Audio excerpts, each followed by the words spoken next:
our community. And then I want to talk about the gentleman who orchestrated this statute.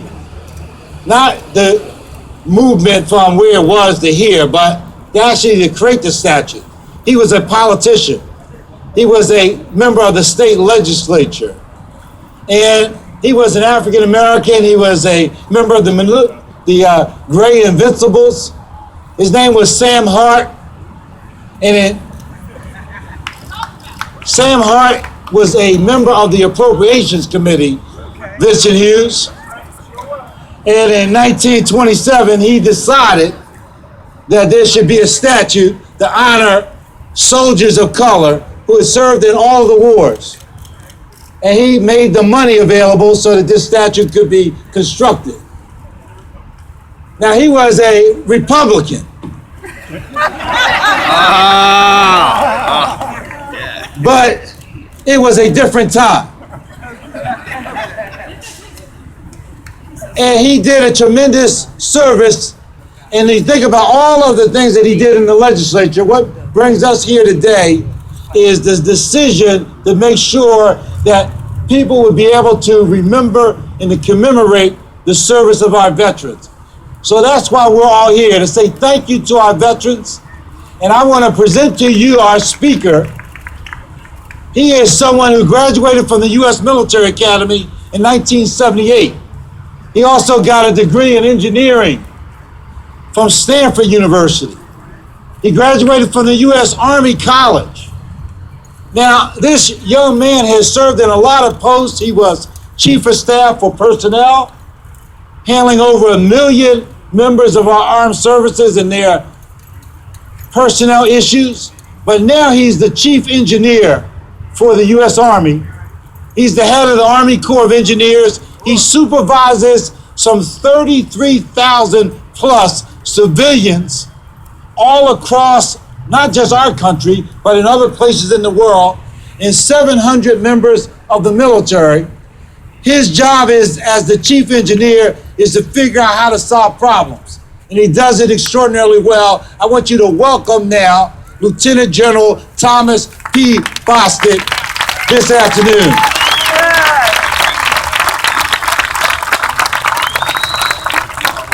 Well, thank you very much for that kind introduction, Congressman Fatah. You know my biography better than I do. Thank you. I also think Congressmen ought to get a combat badge of some sort. You know, I've been in Washington a lot, and they serve us well, but it's tough duty there.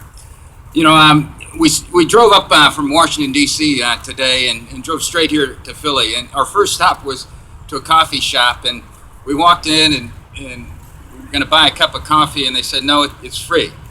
And, you know, I thought that was really special. I really liked Philadelphia. But you know what was really special? I was able to, in that shop, use the employee-only restroom. And when you need to go, you gotta go. And they were very, very kind. So good afternoon, ladies and gentlemen. Before I begin my remarks, I just want to say that I'm glad that I'm speaking before Bill Cosby. You know, at one point, I was gonna go before him. Now, that would have been a tough act to follow. Now I'm his warm-up act. You know, my wife, Renee, and I have both been involved in public education and the military for many years. There's a lady named Frances Hesselbein who was awarded the Presidential Medal of Freedom by President Clinton. And she often says that there are two institutions that have sustained our democracy from the very beginning, and that's the United States military and public education. So to Dr. Cosby, a personal thank you for your lifetime of support to both. You know, I'm glad that the memorial at Logan Park recognizes both soldiers and sailors because we share a long history of service together. I was recently in Afghanistan and spent time with Navy Seabees who continue to do extraordinary work in a very challenging environment. However, I must confess that despite being one large, happy military family, when the conversation turns to football, our partnership always turns from that of friendship to that of good-natured but deep rivalry. Now, after Army's 12 straight losses to the Navy midshipmen, I'm thinking this has to be our year. So while I have the podium, go Army, beat me.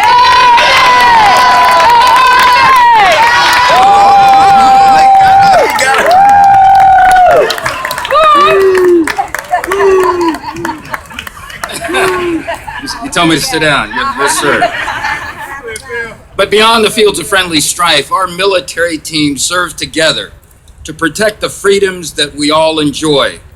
World War II news reporter Elmer Davis wrote, and I quote, "This nation will remain the land of the free only so long as it is the home of the brave." Today I will share with you examples which reflect that bravery, courage, sacrifice, and remind us why our nation continues to be the land of the free because it is the home of the brave. From Revolutionary War to Gettysburg to battles in Iraq and Afghanistan, African Americans have honorably answered the call to duty, serving with unparalleled bravery and distinction. From the Indian campaigns, we saw emergence of the famed Buffalo Soldiers.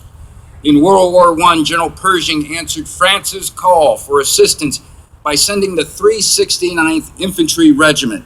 They became the first all-African American U.S. combat unit shipped overseas. Germans referred to them as the Hellfighters due to their tenacity and ferocious fighting. During 191 days of duty on the front lines, neither were men captured nor was ground lost, but nearly 1/3 of the troops died in fighting. Then in World War II, General Patton commanded the 3rd Army and subsequently commanded an all-African American 761st Tank Battalion, known as Patton's Panthers.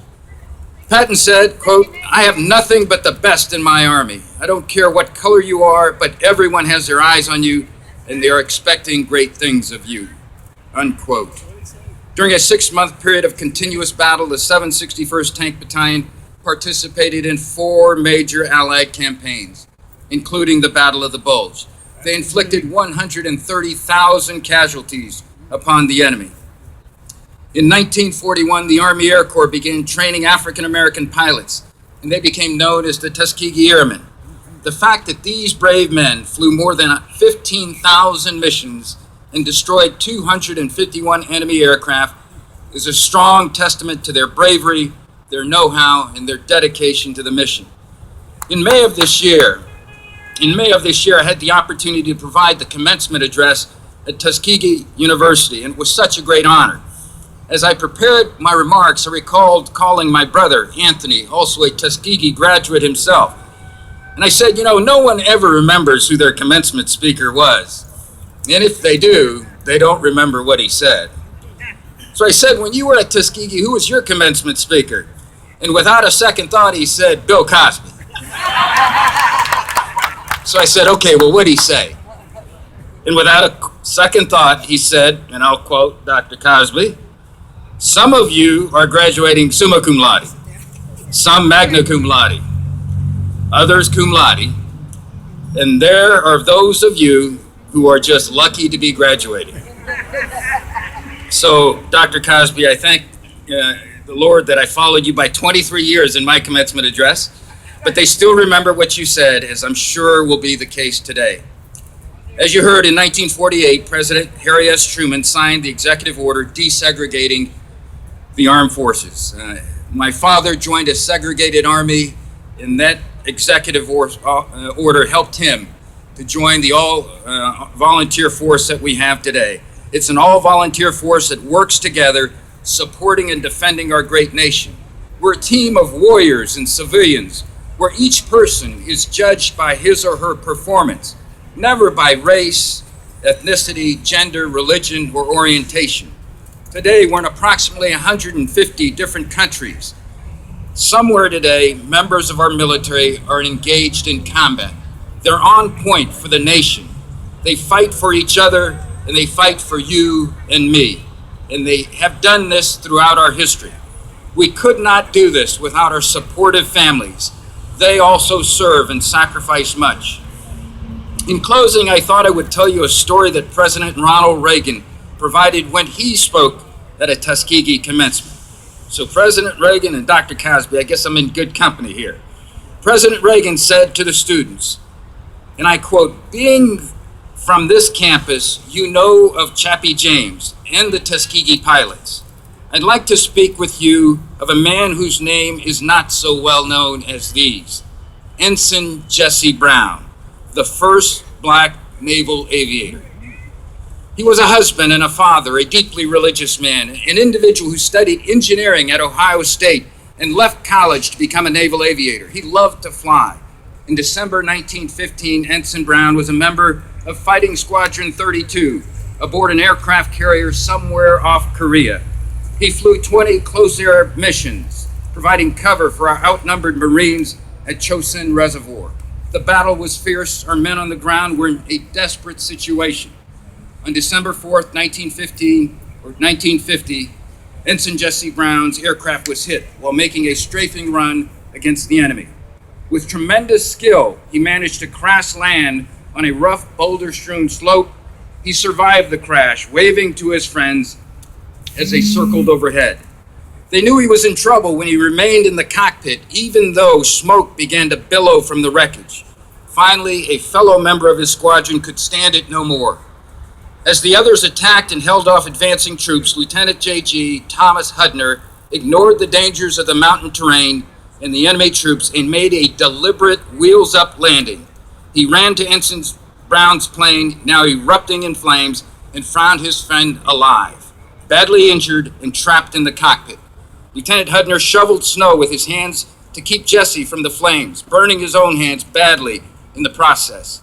Finally, over the battle-scarred terrain came a Marine helicopter. Lieutenant Hudner joined the crewmen from the helicopter, struggled desperately to get Jesse out. Now, I would like to tell you that both men made it out of there that day. And over the years, they have been the best of friends, sharing family outings, caring about one another. But that was not to be.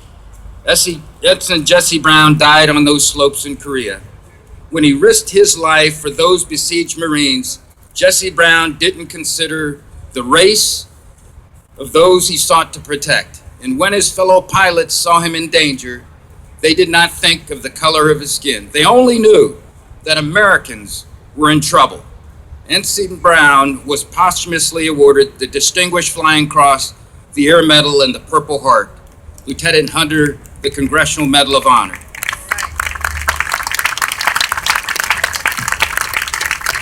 Perhaps the most moving tribute was paid by Ensign Brown's shipmates.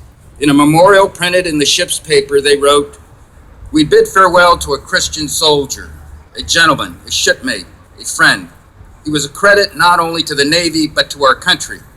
His courage and faith in Almighty God shone like a beacon of light for all to see. Hail and farewell." It's truly been my honor to be here with you at Logan Park today. If I could leave you with one additional message, as you heard in the introduction, I was the head of all Army personnel, 1 million soldiers. And in our military, over 2.5 million members of the military have served in combat over the last 13 years. Over a million of them will be returning to cities and towns across America, and they will be looking for work. We should do all that we can to ensure that these veterans have an opportunity to work for this country again. God bless our troops, God bless America, and thank you. Happy Veterans Day.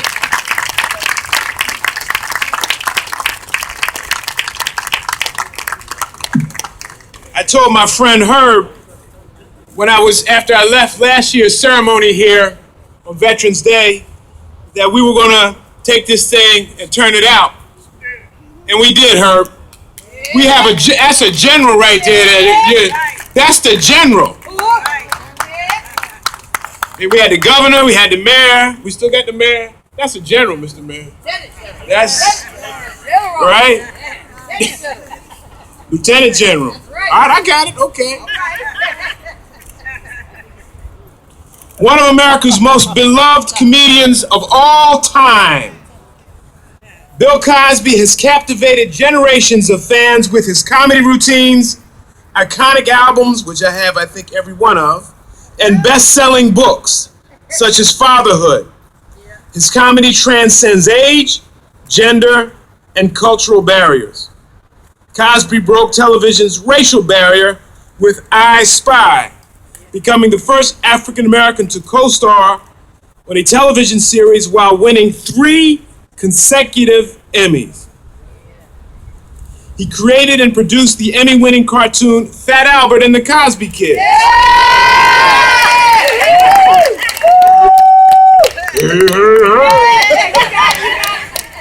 I know about it. The show, based on Cosby's childhood in Philadelphia, was designed to educate and entertain. The former Navy serviceman's illustrious list of accomplishments includes roles on the children's educational show Electric Company and creating and producing the Emmy Award-winning Little Bill, which is based on his best-selling book series. Perhaps Cosby's greatest contribution to American entertainment and culture is The Cosby Show. About a close-knit, upper-middle-class black family. Cosby said his intent was to portray an American family. Time magazine called the show an encouraging sign in maturity in matters of race.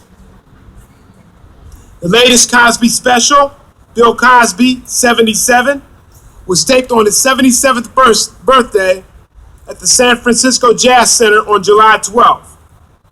The concert will premiere on Netflix at 12:01 a.m. Pacific on Friday, November 28th. Cosby said, as long as you have Netflix, you have the power to stream Bill Cosby, 77, at any time and anywhere with no commercials. Cosby's current bestseller, I Didn't Ask to Be Born, but I'm Glad I Was. Cosby talks about the Bible, being a grandfather, and his first love in his humorous and insightful manner. Cosby has received the Kennedy Center Honors, the Presidential Medal of Freedom, America's highest civilian honor, the Mark Twain Prize for American Humor, and the Marian Anderson Award. Cosby married the former Camille Hanks on January 25th, 1964. They raised 4 daughters, Erica, Erin, Ensa, and Evan, and 1 son, Enos, and have 3 grandchildren. The family resides in New England. Without any further ado, please give a homeboy round of applause for Dr. William Cosby.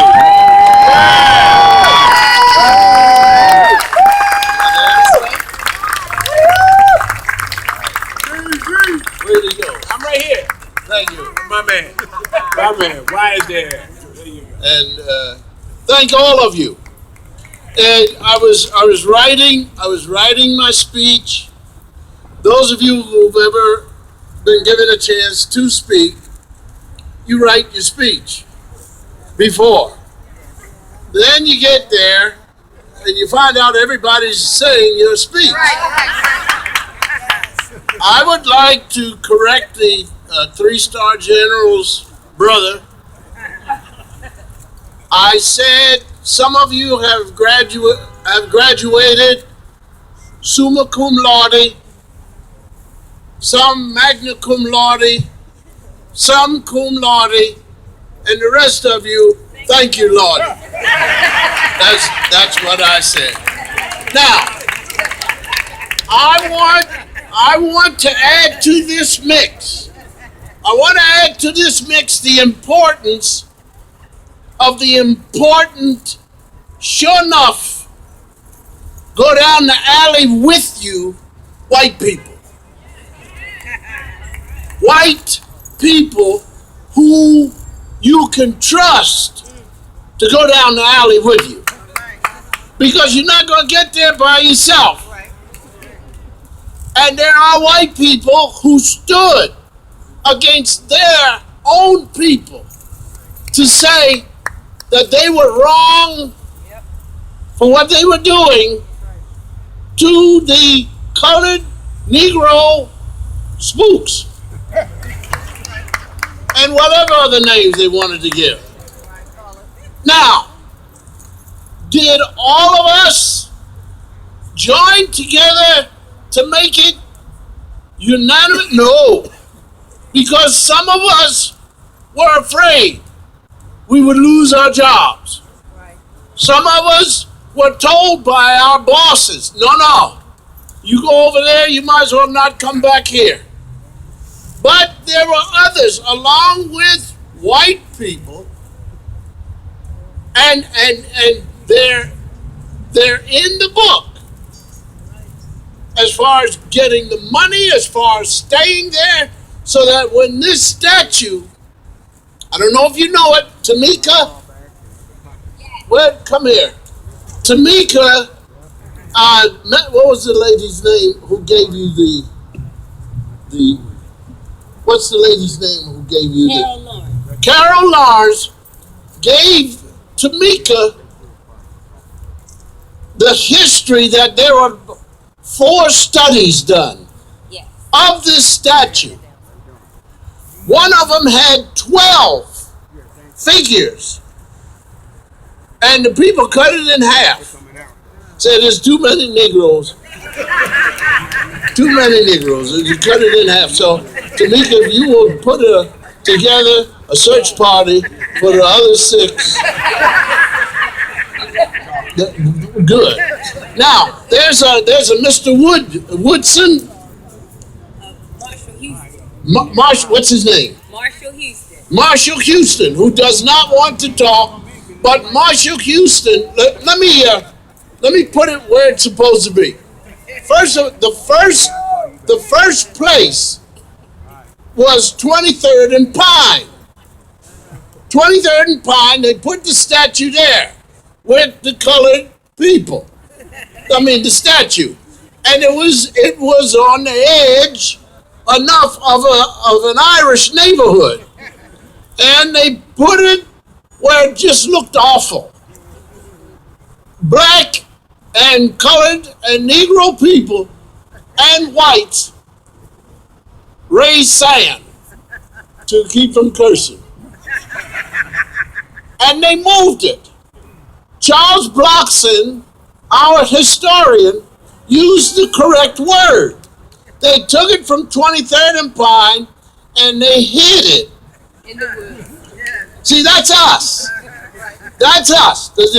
We are the children, the grandchildren of these people, and they took our ancestors and moved the statue with half of what it was supposed to be and hid it. Where In the did woods. she go? No, it was what, 48th and 42nd. 42nd and Parkside. Now wait a minute. Behind Memorial Hall. Now, you all, maybe you know where Memorial Hall is. But the gentleman described it perfectly. He said he was a child and they used to play there. And they didn't know what the statue was about. Because he said he thought it was a regular old statue. That's because we're famous for not looking up. So the children played, and then he also added that nobody told them what the statue was about. Am I right? So it was of no consequence. They're just playing around a statue. It wasn't until 40 years. and who? And the All Boys Memorial came to 20th and the Park Block. But they didn't move it by itself. See, here's my point. Here's my point. I was brought to the Richard Allen projects by my mother and father because they were poor. I didn't have any money either. Living on Parish Place, Tinton Parish. There was a place called the Center. At the center, there are 2 basketball baskets. And there was also a cement piece, profile of 4 black children, colored, Negro, whatever, 1944. And they're like this. And underneath it says, lift every voice and sing. If the piano player will now begin to play that slowly, don't stand up and don't sing. If I can just lower your sound a little bit. Just keep playing till I say you can stop. There you go. Now, ladies and gentlemen, if we needed a place to bring home our colored soldiers, somebody should have said, you got the Raymond Rosen? Am I right or wrong? Could have been a great home there. You got the Richard Allen homes. Am I right or wrong? And then there's some neighborhoods that are not housing projects. They sit right outside across the street from the projects. Those lots cost nothing. I have a friend of mine who loves to tell a story about living in Louisiana. And he said we had dirt roads walking down the street on one side. The colored people couldn't, and the colored people couldn't, and the colored people couldn't. He said, and they had two fountains. He said, and one fountain was said whites only, and it was shiny and it was polished, and turned the knob and the water came up smooth. On the other side said colored only. It was rusty, and the children darn near drowned because they didn't know what side the water was going to hit them in the mouth with. And it was weeds growing all around it. And every black person in the room said, that's right, that's right, that's right. And then he sat down. And I got up. And I said, let me ask you a question. Why didn't you clean your fountain? That's your fountain. Polish your fountain. You've got black men and women know how to fix pipes. You know people can polish. You know people can take a screw and turn it and take it off, and the next thing you know, trim the grass. Trim the grass. This is your fountain. And I know crazy white people. They will see this fountain shining better than theirs. And the next thing you know, they'll switch the sides. Ladies and gentlemen, this is not just about the brown and the black of us. It's about the white of us. It's about the Chinese in us. It's about the Japanese. It's about the people. Some of these people will embarrass you. I remember running track for the Quantico Marines, and we left the base in Quantico and had to stop in North Carolina to get something to eat, and the poor coach didn't know that there was segregation. And we all got off the bus, and I was thinking, I don't think this is right. There's only 4 of us on the track team. So we just kept walking, and we got to the door, and the woman said, oh my God. She said, these 3 can't come in here. And there's 2 guys from Villanova started yelling and acting like they wanted to fight, and we had to grab those boys and say, shut up. We'll be fine. And they went in. We've never had so much, but they still went in. And we went back to the bus and we sat there, and there was a black woman. Said, you boys follow me. She took us round back. She said, what you want? We said, well, we want the cheeseburger and the fries. The next thing I know, she's giving us these burgers. It's about a foot tall with watermelon stuck all in the middle of it and a pig's foot. We went back to the bus and we were drinking iced tea out of a mayonnaise jar. Those boys came back and they had hamburgers about the size of their fist. And we sold them the other half of our burgers. I love segregation, especially when it's played by us. Now let me just tell you, this statue, all of those heroes, men and women, who didn't come back, who did not come back. Today, here, I want you to hear this story. It's not about a military man, but it is about us. And it's about our legacy. See, so many times we count on white newspapers to tell us who's important and who isn't. We need to stop this. That's why half of the history is somewhere in some place and you can't find anything. And then by the time you get to old people can't remember what happened, we no longer have a history. Now these 3 children who came up here, they were fantastic. But you need to just smooth them out a little bit so they don't frighten so many people. They don't have to whisper, just don't yell. Some of us, 80, 90 years old, say, what's all the fuss about? It's important for us to understand the following story, which goes with the statue. There's a fellow who played football by the name of Fritz Pollard. Fritz Pollard was a bad little dude and Negro-colored African American, sure enough. And he ran all over everybody and around him. He wasn't strong, built like Jim Brown. He just ran all and tricked everybody. Show him a leg, and next thing the leg was gone. Fritz Pollard. Fritz Pollard then went on and joined with George Halas, and they founded the NFL. Fritz Pollard was pushed out of it all because of the color. No, it wasn't the color of his skin. It was the color of the people who pushed him out.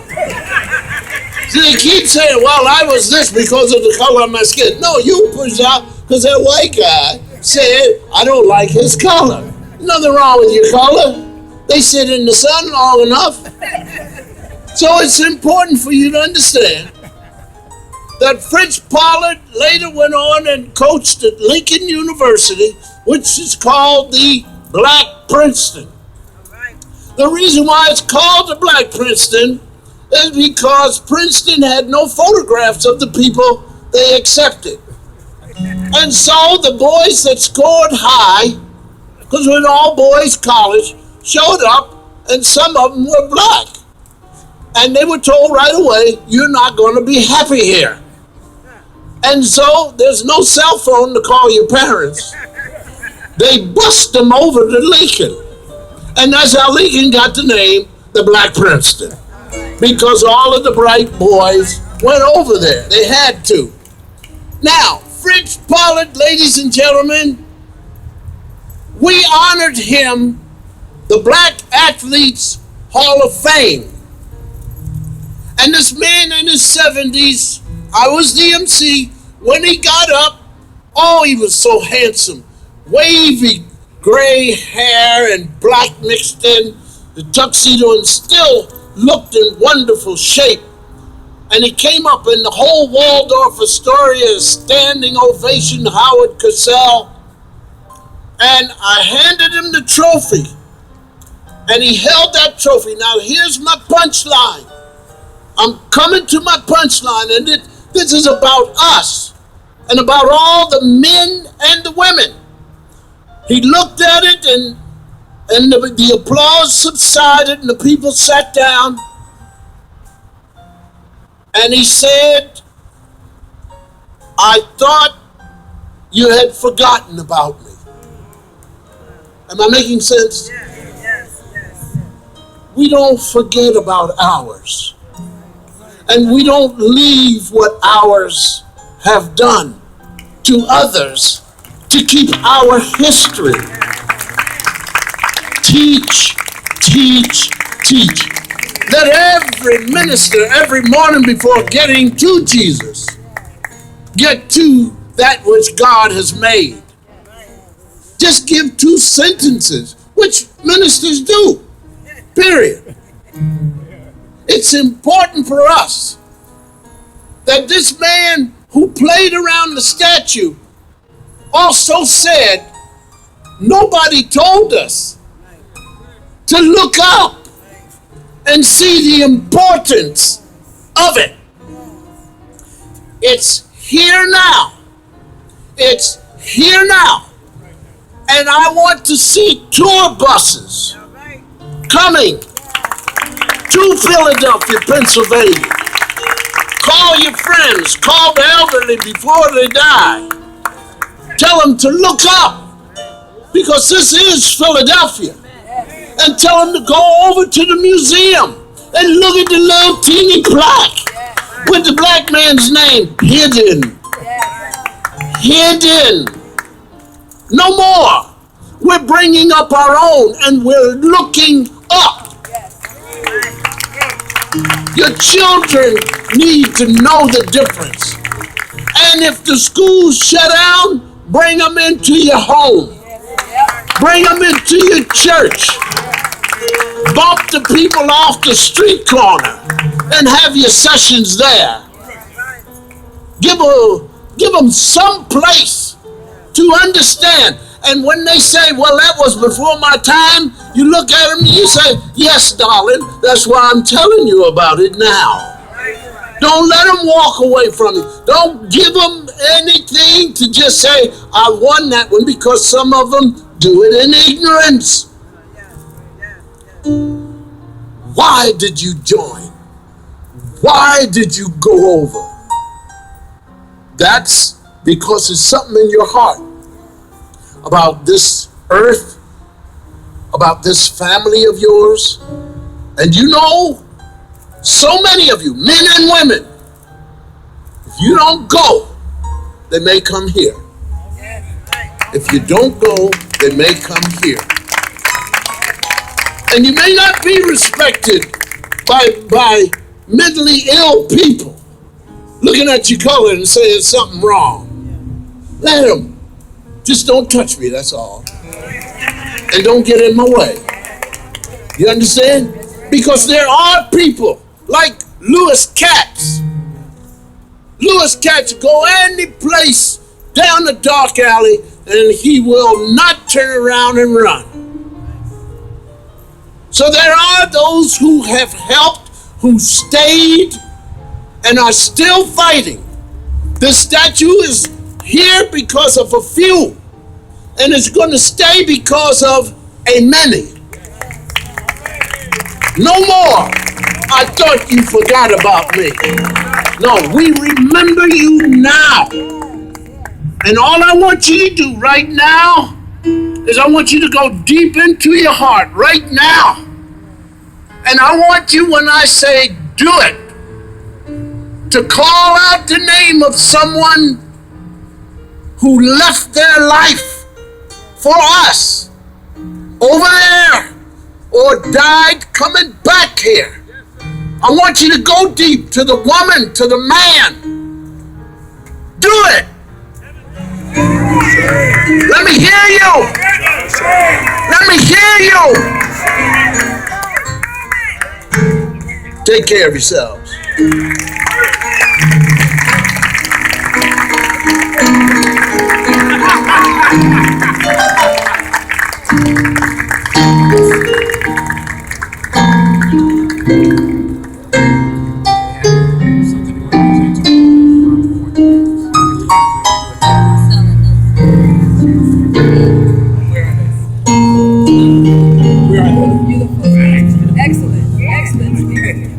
Give Dr. Cosby a round of applause. Yeah, 1 for 1.